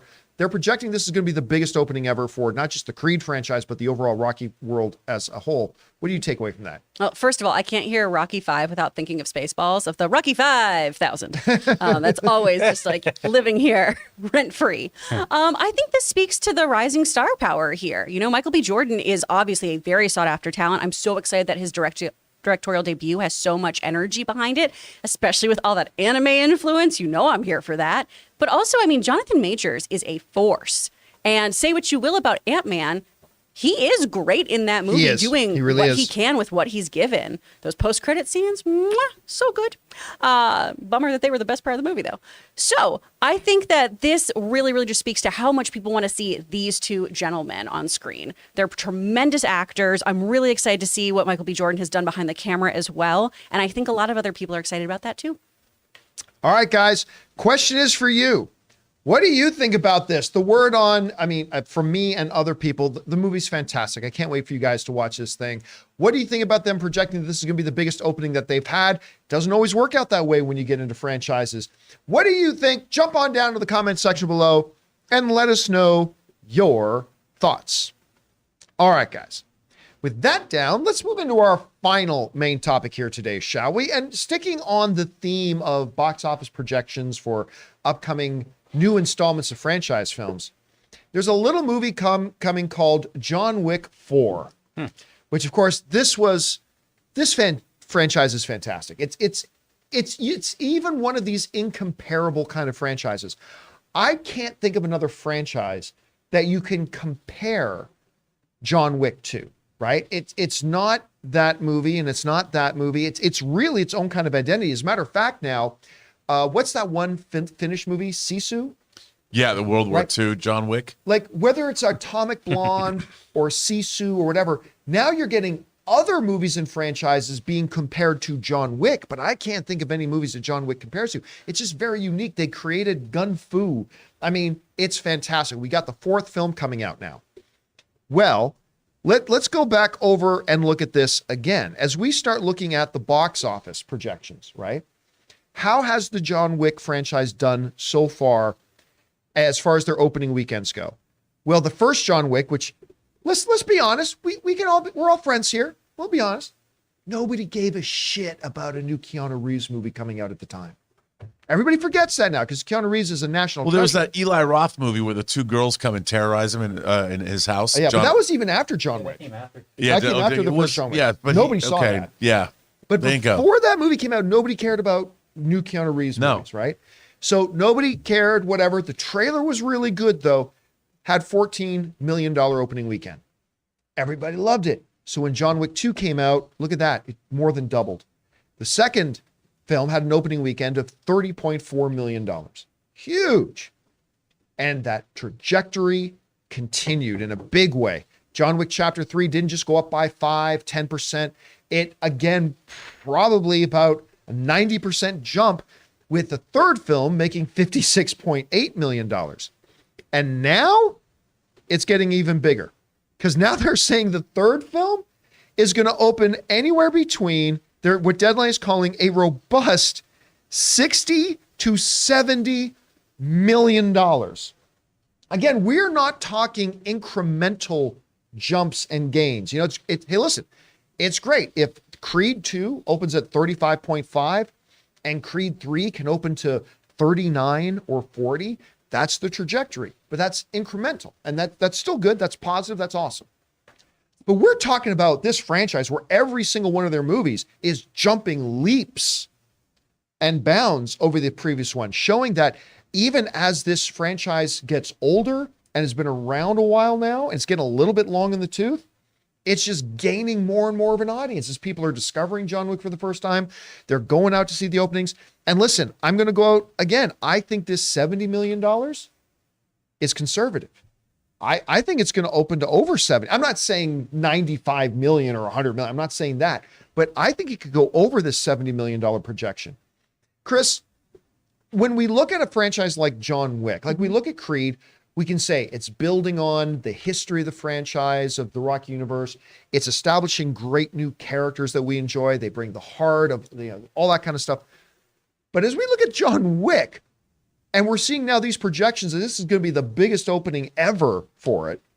What do you attribute that to? Why are people continuing to come back to John Wick in bigger and bigger numbers? What do you think? Because it's fucking cool, man. Because it's so great. Oh my gosh. I mean, not only is he a cool assassin, he has a heartbreaking backstory. And the more you learn about John Wick, the more you're like, oh my gosh, not only do I understand his need for revenge. And all of us have had that moment where like, in a world, I would. But you also, he's got this really great backstory as well. And then a thing that I think a lot of people overlook, but the reason why we all enjoy it is these action sequences. Not only are they featuring multiple types of, martial arts and combat and everything, the cinematography is actually outstanding. Yeah, it is. Because it lets all this action breathe. It lingers on things. And a lot of that has to do with the choreography of this. They wanted this to be wildly realistic and grounded, despite the big, huge circumstances that are happening here. Everything feels very, very real. But I think when you think about an action movie, this one delivers so much more than your typical popcorn film, right? You've got great characters, you have beautiful imagery, and you've got really, really fucking awesome stunts. It checks everything. And Puppy revenge, come on. And here's the thing too, with their action sequences, because this, look, as great as the gun fu is, it could very easily get very monotonous. But every single movie finds ways to create new ways to have this fantastic action. Whether it's something like, I think the beginning of chapter 3, he's got this fight in the library. Oh. Right? Like that fight was awesome. Then he's fighting ninjas on motorcycles with swords. I mean, they keep coming up with these fantastic, incredible ways to do things. While on horseback. And on horseback. Yep, on horseback. Anyway, Rob, you've seen the projections. Do you think John Wick 4 can hit these numbers? And if so, what is that magic juice that is making it just keep growing in popularity? Well, first of all, yeah, and I think it's probably going to overperform as well because this movie looks spectacular. But I think, look, it begins like with you said, Chris, it's just fucking cool. But what's really interesting about this franchise is you could have told this story. It could have been a lonely guy whose wife dies of cancer and she leaves him a dog and he's just a normal dude. And these douchebags come and want his car. They break into his house, kill his dog and take everything he's got. It could have been a normal everyman guy. If they didn't kill the dog. But that would have been like nobody, though, right? And yeah, it would have been. Yeah, it would have been like a half dozen other action. But what they did do is this is also a fantasy film. It takes place in a fantasy realm. The world it takes place in is not our world. It's sort of our world once removed, where there's assassins' hotels and there's a code of honor, and you need certain coins to get into certain rooms, and there's this, if you break this code of ethics, the entire world comes hunting you down, and there's all these different fiefdoms, and there's so they've taken this action concept and then they've overlaid a fantasy context over it. I mean, yeah, it's assassins, but you might as well call it, could have been in space or anywhere, but so you've got these two things going in parallel. You've got this great action franchise, and then you have this fantasy franchise at the same time. And there's lore. You're building. I mean, Larry Fishburne's character is called the Bowery King. Like, how did he become the Bowery King? I don't know. Why is there a Bowery King in the Bowery in New York? It's like, but there is, and so there's all this, and it's global. So, we might be going about our business, but John Wick is out there. Plus, then you get Keanu Reeves to play John Wick, one of the nicest people in Hollywood. And you've given him the headshot. He takes dudes. I mean, how many people does he shoot? It's so awesome. I mean, in this trailer, we were talking about it. He shoots a guy in the head like 5 times and then pulls the knife out of the back of his neck that he'd already stuck in it. I mean, the action again, it's got a fantasy bent to it, but it stays grounded. And to your point, the cinematography, these movies are delicious to watch. It's like putting your favorite meal, whatever that is. If it's surf and turf, you got lobster and steak, whatever it is you eat. This is like watching your favorite meal on the screen because it looks so good. It's popcorn with Himalayan sea salt. And then there you go. But that's what's so awesome about these movies. I mean, and John, when I went and saw this with a friend of mine the Saturday it opened, we didn't have many expectations. We're like, we hadn't seen each other. Let's go see this movie and get a pizza or something. We walked out of that movie elated. Like, this movie fucking I mean, it was... It's funny, too, but you brought up Keanu Reeves. And a lot of people... Keanu Reeves is one of... I'm trying to think of another actor. I'm sure there's probably 1 or 2 examples. Keanu Reeves is one of the only actors I've ever thought about who had to have 2 career resurrections, right? Yeah. Because remember, prior to The Matrix, right, he had gone through a number of years without a lot going on and stuff like that. And then Matrix comes out and he's Neo. He's popular. He enjoys some popularity for a while and then kind of faded away again. He was doing a lot of these smaller films that nobody was going to see. And then came John Wick. And all of a sudden, good Canadian kid John Wick, or good Canadian kid Keanu Reeves, I should say, is resurfaced and is back again. So I can't think of a lot of performers that have had like multiple comebacks like he has. I would agree with you because the first time I ever saw Keanu Reeves was in Tim Hunter's movie River's Edge, which is an incredible indie film from, I want to say, the late 80s. And then he did things like he was in My Own Private Idaho with River Phoenix. So he had this really great career as sort of an indie up-and-coming leading man. And then he did Coppola's Dracula. And everyone made fun of his accent. And it's sort of completely... Please, sir, I'm looking for a... Yeah, it not completely, great. Or as I used to call it, Bombfire of the Vampires, but that wasn't fair. Coppola is one of my favorite directors, and Gary Oldman's amazing, but and it looks incredible, and it has great music, but it's not great. So, but he got derailed, and then, like you said, he did these movies trying to get his career back, but then Speed, Speed and The Matrix, boom, and then he came back, and now he's back again. Like it's almost like a third resurgence, a Keanu-sence. That's why I love that line in the first where he says, I'm kind of thinking I'm back. Yeah, I know. I'm thinking I'm back. For the third time. A great line. Anyway, guys, question is for you. Right now, the box office projections are saying that John Wick 4 is going to open to the biggest in the franchise history, just getting more and more and more popular. What do you attribute that to? Do you think it will hit those numbers? Do you think it'll come in under them? Maybe you think it's going to exceed them by a lot. Whatever you guys think, jump down into the comment section below and let us know your thoughts. All right, guys. At this point, we are going to ask our beloved channel members. If you are one of the channel members of our John Campea YouTube channel, thank you so much for being a member. And if you go over to the community tab on the channel, you will see that Jonathan has put up a post just for you guys, our channel members. And if you've got a thought, theory, opinion, or question that you'd like us to address, go ahead and start firing those in now, and we will get to those once we come back from taking another little bit of a break to thank another sponsor of our show here today, Ryan Reynolds' own Mint Mobile.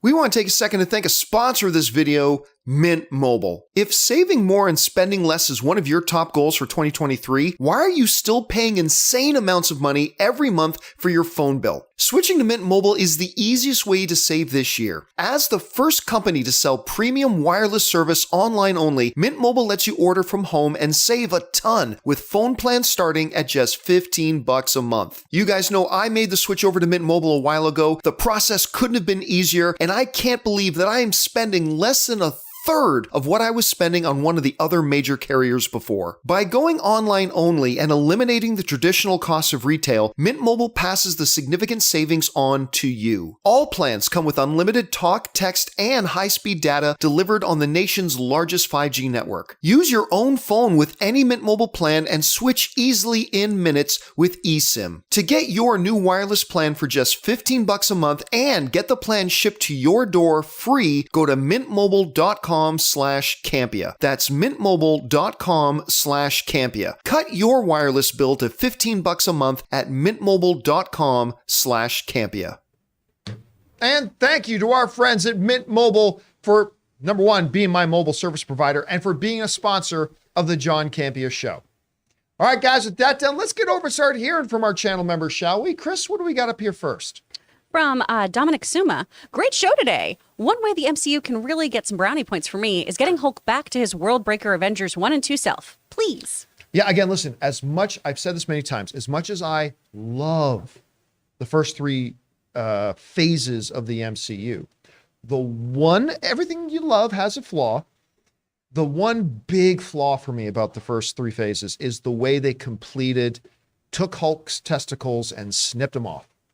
Somebody brought the word nerfed the other day. The way they nerfed Hulk is, to me, the biggest transgression that they made in the first three phases of, and I love the first three phases, right? Love them. But if I had to point to one thing I really wish they had done and handled differently, it's the way they handled Hulk. So yeah, if they could actually bring back the true Hulk, that would be great. But now I want to introduce everybody to my son. I mean, I don't have a lot of faith that they're going to correct their mistakes with the Hulk, but we'll see. All right, what's next? From Bess, aka Mr. No Days Off. At this point, we have seen some good and some not so good adaptations of video game literature. In your opinion, which medium works the best for video game storytelling, movies or television? Thanks, and bring on the filthy. Neither. There's no definitive answer. It's just about making a good adaptation, period. Television does not work better for it. Movies does not work better for it. Every story is its own unique organism, and the best way to communicate that story to the audience will vary. In some ways, you think this is going to work better as a series, in others, it'll work better as a movie. The problem has not been that it is a TV series or a movie. Guess what? If they did The Last of Us as a movie, and they had the same storytellers on board and made it like a two-part movie, friend, they would have done a great job with it. They would have been fabulous. It's about the adaptation. Actually, Rob, how would you address that? Well, I think that with video games, the problem that you have to overcome is the fact that video games are about gameplay, and gameplay is not necessarily conducive to dramatic narrative. But and we haven't seen very many good adaptations. We don't really have a great spectrum of examples. I think The Last of Us have taken video game adaptations up to a new level. I can't think of anything that comes remotely close. Certainly not the Doom movie. Well, it doesn't hurt that they're taking, other than The Last of Us Part 2, the single greatest story ever told in the video game format. That's helped them out too. Absolutely. And I think that a lot of video games don't necessarily, it seems like, oh, this story has a great game. This game has a great story that would be easy to adapt. But when you actually get into the nitty gritty of adaptation, I think that's when things fall down. But it's, again, like you said, it really depends on the actual narrative and what you're doing with it. The Last of Us had a journey built into it. I don't think you could make a great video game out of Space Invaders. Never know. But you're right. Never know. You're right. Challenge accepted, folks. Send Rob that script right now. If you think you've got a great Space Invaders. All right. I mean, they did make a Space Invaders or Spaced Invaders movie. It wasn't really based on the game, but. All right. What's next? From Zach Marcello, I noticed it's been a while since I've seen segments like movie quotes or over under. Are these just on hiatus, or are they no longer a part of the show for the most part? I get asked this question at least once every 2 or 3 weeks. No, we are definitely still going to play the games. The problem has been the show lately has had we used to have 6 topics per show. And that would include off the tops. Lately we've had 7, 8, 9. Today we had, how many did we had? We had 2, we had 3, 4, 5, 6, 7, 8 topics today. 9 topics today, sorry. So, but no, believe me, we are still going to play the games. Probably next week we will get back to playing some of the games. All right, what's next? From Amin, Oscar voting begins today. If you're a member of the Academy, who are your final votes for the 4 acting categories and Best Picture? Well, Best Picture for me is The Fabelmans. To me, that's the best film of the year. It's, according to the Vegas odds, though, it's not going to win. It looks like right now the front runner is Everything Everywhere All at Once. And the other movie that seems to have a shot is The Banshees of Inisherin. But I would be voting for The Fabelmans, personally. Best Actor, Colin Farrell. Best Actress, Cate Blanchett. Best Supporting Actress, Angela Bassett. Best Supporting Actor, Ki Hugh Kwan. So those would be my votes at any rate. All right, what's next? From King Danik, excited to see the anime inspiration in Creed 3 action scenes. Me too, dude. You got to do a breakdown of that. You gotta Yeah, do man, a you video. gotta put that in the I'll be show. honest with you. I didn't see it. I mean, I heard about that he had all these anime influences in the fight scenes, and I watched the movie, and I'm like, I didn't see any of it. It just looked like a good Creed movie and fight scenes. So I don't know, Ray, you were sitting right there with me. Did you were you able to clearly see? Yeah. There's a couple of things that techniques that they used, but if you don't watch a lot of anime, then you might not pick up on them. But there's subtle techniques that he uses that is animation for sure. All right, I didn't recognize any of it myself, but that's Ray did. All right, what's next? From Sam Fisher, I watched and enjoyed the True Lies pilot, but the entire time I couldn't help thinking Helen as the spy and Harry as the house husband would be more interesting. I'm not gonna lie, I didn't watch it. True Lies is my all-time favorite action film.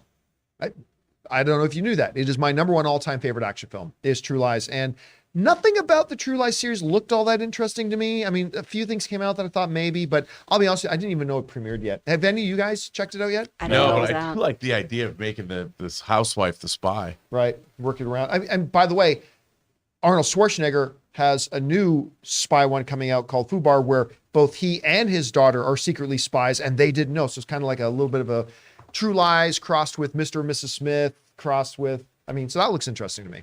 All right, what's next? From Fanjecture, a handful of popcorn and a couple of peanut M&Ms. Rob, thank me later. That's what I do. Peanut M&Ms are, Oh, so you get no thanks. my movie candy. That's what I do. That's what I do. What's the actor again who played Coulson? Oh gosh, Why am I drawing up? Oh, I can't remember. Are you talking about in the Avengers? yeah. Yeah, who plays Uh, Agent Coulson? Oh no, I know it too. I'll look it up really quick. Anyway, It's okay, Greg. what's next? I can't Greg- remember his yeah, last name. Greg. Clark Gregg. Clark Gregg. Clark There we Gregg, go. thank Right. you. All right, anyway, go on. What's next? oh okay. From Jeff, I do have the hot toy of him, though. I'm really looking forward to the next Reeves Batman, but will this should. diminish the DCU due to multiple iterations of Batman at the same time, plus a Joker musical? Bat brand getting stretched thin? Not Nope. good. Nope. Not, and by the way, don't be fooled. The Joker movie is not a musical. There are going to be musical elements in it, but it's not going to be a musical. This is not Chicago being done in the world of Joker. There's probably going to be a few musical numbers, kind of like A Star Is Born is not. Star Is Born is obviously a bunch of music in it, but it's not a musical. But no, listen. Here's the thing. People do not get tired of an IP. They get tired of mediocrity. All right. That's why for so many years, like whenever somebody brought up comic book fatigue, never happened. It was never real because Marvel and sometimes DC was just cranking out banger after banger after banger, hugely successful, hugely popular, hugely wonderful films, critically received, audience received, just great things. And as long as things are good, you don't get tired of it. But once the comic book genre, both Marvel and DC start putting out like a bunch of mediocre stuff, people don't get tired of the IP. It's not comic book fatigue, it's mediocrity fatigue. And that's why I said like Guardians 3 comes out and is as marvelous as I hope it'll be, and I believe it'll be. It might not be, but I hope it will. Well, then the narrative completely changes again. So that comes out and kills it, great. Flash comes out and kills it, great. Suddenly no one's talking about comic book movie fatigue anymore. It's quality that keeps it in the limelight. But no, so you can make 50 different Batman things. If they're good, like The Batman was great, Joker was great, you keep doing that, everybody will be fine. You start diluting it and making some mediocre shit and all that kind of stuff, then you're going to start hearing people complaining. All right, what's next? From My Comic Planet, Hugh Jackman has teased that he'll be playing multiple Wolverine variants in Deadpool 3. Man, I really look forward to a time when we no longer have a multiverse or variants to deal with. By the way, I read that headline. Did he actually say that, though, or just people inferring that from what he said? I didn't read the actual quote I'm myself. not sure I didn't see this. Yeah, I didn't see it either. I don't think that they would want to do that. Wouldn't they want just the one Yeah. Wolvie? There can only be one. Unless we were going to talk about Deadpool being bisexual and being like, is it my birthday? Look at all these Wolverines. Yeah. So I found this quote from Empire magazine from Hugh Jackman. It says, yes, it will be a dual role, he tells the paper, which naturally sets the speculation level to full alert. So dual role, not sure. Yeah, so What if instead he's just playing himself? What if he plays Hugh Jackman and Wolverine? I could see that. because remember, in Deadpool's world, Hugh Jackman he exists. was on the cover of magazine and all Yeah. that kind of stuff. So maybe. Hey, by the way, bring up my screen for a second here. So this is why I was asking about Clark Gregg's. I'll bring it up. Is it not showing? Here, It's coming up. Here we go. there we go. This Most crisp image ever. This is the very first time in my life. I'm not kidding. This is the first time in my life that I saw anybody put something in or on their popcorn that was not just salt or butter. Because I was hanging out for the night with Clark Gregg. And we went inside to the AMC Burbank 16 because we're going to go around theater to theater to surprise the audiences that were there to see an Avengers movie and stuff like that. And I said, "Do you want to get anything?" He goes, "Yeah, let's get some popcorn." I'm like, "Great." So we go over and we get popcorn. He goes, "Oh, and can you grab me some of those Raisinets?" I'm like, "Okay." I hate raisins. Just by I'm like, "All right, sure. That's interesting. Here's some Raisinets." And that son of a bitch, he took a perfectly good bag of popcorn, opened up the bag of Raisinets, and started sprinkling Raisinets in his popcorn. And I was agog and aghast. Agog and aghast. I'm like, what are you doing? What are you doing? But he said, "Yeah, no, this is popular in the U.S. People like, have any of you guys put raisins in your popcorn?" Not raisins. I'm not a raisins fan either. I've heard like milk duds. Yeah. Yeah, by the way, he put some of those in it too.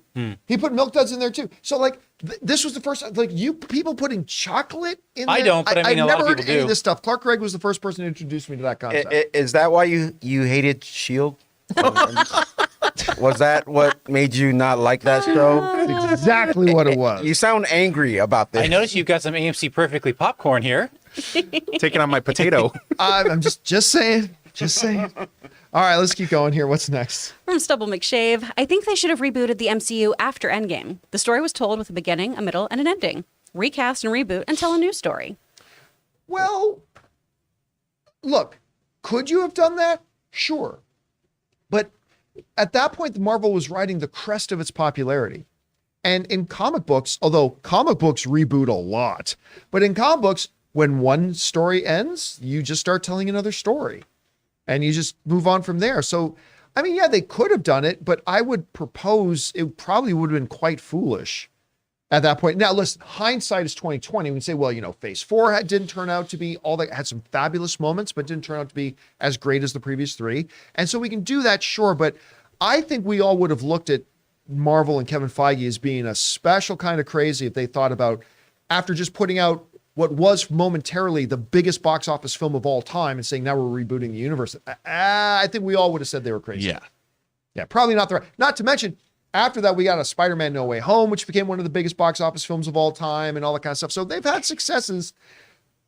I just think the problems that the MCU have are problems that could have been solved with putting their attention and investing in certain narrative types of things. Could have fixed a lot of it. I don't think it was about a need to reboot, because they could have rebooted, and if they still had the problems that they're doing now, it wouldn't have made any difference. Yeah, but it's still a successful franchise. It's creatively not as satisfying, but it's still making money. Big money.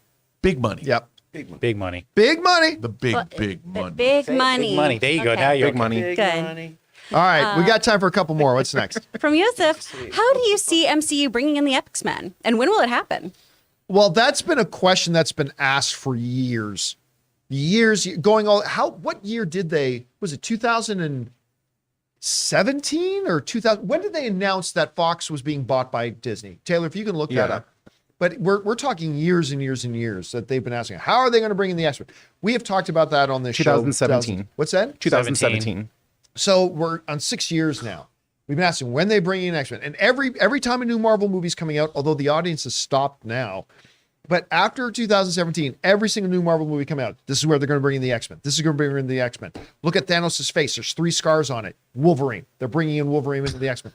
That was a real thing, by the way. I know. And I just don't know. Like, look, we've already met Professor X In Ms. Marvel, they specifically refer to her as a mutant. And they played the music, damn And it. played the X-Men music. She goes, mutation, which I just freaked the F out when they did that. Oh, 'Cause yeah. I love that show and I love the X-Men comics or animation. Anyway, it's going to be soon. It's going to be soon. How? I still don't know. Like, we've talked about this for a couple of years now, and I am still of the position that there is no really good way to do it. Whatever way they end up doing to bring the X-Men in, it's going to be fraught with problems. That's fine. You can overcome problems, but there simply is no ideal way to do it. Rob, have you developed any new theories on that? No, I think they're just going to say, they're going to tell us that the X-Men have always been here and we just haven't concentrated on their stories. I mean, it's like, look, if you're focusing on, say, we know Ant-Man's in San Francisco, most of the Avengers are in New York, but we haven't focused on Portland, Maine. You know, what's going on there? So there could be, and there's places all over the world, and you can have Gray Malkin Lane and Xavier School for Gifted Youngsters. People are like, well, why didn't they participate in the Battle of New York? You know, in Avengers, because that battle lasted an hour. You know, and the X-Men haven't decided to make themselves public. But what if we find out that they've been here all the time and their history has been going on concurrently with ours? It's just they haven't chose to tell us those stories yet, because everyone believes that wouldn't the X-Men come out and fight these battles? Well, they didn't know the portals were going to open at the Avengers headquarters. Why would they be here necessarily? All right, what's next? From Jay. In a hypothetical world, you are in charge of HBO, and you found out that you only have enough in the budget to bring back one show officially for a second season. Which show would you bring back? House of the Dragon or The Last of Us? House of the Dragon. And I'll tell you why. If I'm an HBO executive, I think The Last of Us is the better show by a bit. I mean, House of the Dragon's magnificent. I think Last of Us is the better show. House of the Dragon represents an entire franchise. Like, it's not just one more game coming. House of the Dragon represents an entire universe and world and franchise potential and all that kind of stuff. So if I was an HBO executive and I could only bring back one, it'd be House of the Dragon. What about you? I'm 100% with you, because if they only tell the story of The Last of Us Game 1, it becomes a great, satisfying limited series that people can point out and go, that was great. Whereas House of the Dragon is an ongoing narrative that we have a story that's being told over multiple seasons. And if HBO left The Last of Us at that, everybody'd be happy with it. All right, what's next? From Jedediah Elias. Surprised by how much I enjoyed the Haunted Mansion trailer. Premise looks wildly entertaining, like Jungle Cruise was recently, and this cast is stacked. Summer can't come soon enough. I don't know that I'd call it a stacked cast. You got Lakeith, you got Rosario. I mean, I love them. But it's a really interesting cast. Yes. That you're putting all these different pieces together. And I got to say, I don't think that the trailer for Haunted Mansion was magnificent, but it was much better than I thought it would be. And I am now, hey, listen, the job of a trailer is to get you interested in a movie. I was not interested in this movie. I now sit here before you as a man who is interested in this movie. So trailer did its job. Plus, it looks really entertaining. That's the thing. Again, when that kid goes, is it though? I mean, it yeah. looks entertaining. And isn't that what we want? Yep. I mean, I never thought that I would have any interest at all in seeing a Haunted Mansion movie, but now I do. All right, what's next? From Edward, what do you think about Warner Brothers suing Paramount over conflicting South Park deals? I think this could be a huge landmark in the streaming wars, with more properties making deals with multiple studios. That we kind of addressed this yesterday a little bit. Look, I don't know enough of the details of it. Look, if violations of the contract occurred, then there's going to be legal ramifications. However, I have a hard time believing that Paramount's legal department would allow them to do something that would leave them super exposed to legal liability like this. So again, we haven't read the contracts. I don't know what the details are, or they aren't. So it's hard for me to really have a belief, but I do understand this. In this business, sometimes more important than others, you got to stick by your deals. And if Warner Brothers is just being sore, and there are, things in the contract that allowed Paramount to do this, and now Warner Brothers just being pissy that they're kind of getting the short end of the stick, well, tough. However, if there are clauses in that contract that do not cover Paramount and give them shelter from legal liability on violating certain terms, then Paramount should bring down the hammer hard. But again, without having read the contract myself, it's tough to say that one is right or one isn't. We're just gonna have to sit back and wait to see how it kind of turns out. All right, time for one more. What's our last question today? Our last one comes from Sensational Gaming. I really loved The Fablemans. I honestly don't think people are talking about the main star Gabriel LaBelle enough. I thought he was incredible. Not surprised they cast him. He literally looks like a mini Spielberg. Also thought Seth Rogen gave another great dramatic turn. He did. I'll tell you what, Seth Rogen was my surprise of that movie. I did not, when I saw that he was in it, I thought, well, I don't know if that's a great, I mean, Seth Rogen has done well in some things, but I didn't know a heavy Spielberg period drama. Is that something you put Seth Rogen? I'll tell you what, he was really good. He was really good. You know, he was really good as Steve Wozniak in he was pretty solid in that too. Yeah, in the Steve Jobs movie. All right, guys. And that'll do it for today's installment of the John Campea Show. Thank you so much for being here and making this show part of your day.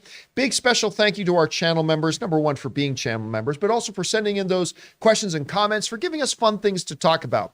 Don't forget, the John Campea Show will return again tomorrow. Make sure you come back and join us for that. Also, a little bit later this afternoon, maybe 2:30 p.m., something like that, we're going to be having an open mic. Keep your guys' eyes open for that when that will go live. In the meantime, guys, thank you so much for being here, and thank you to Mr. Robert Meyer Burnett. Ray Orr has been back there. Taylor Gonzalez, and running the show has been Jonathan Voico, the delightful Chris Carr, and most importantly, you guys have been here. Thank you again. My name's John Campea, and until next time, my friends, bye-bye.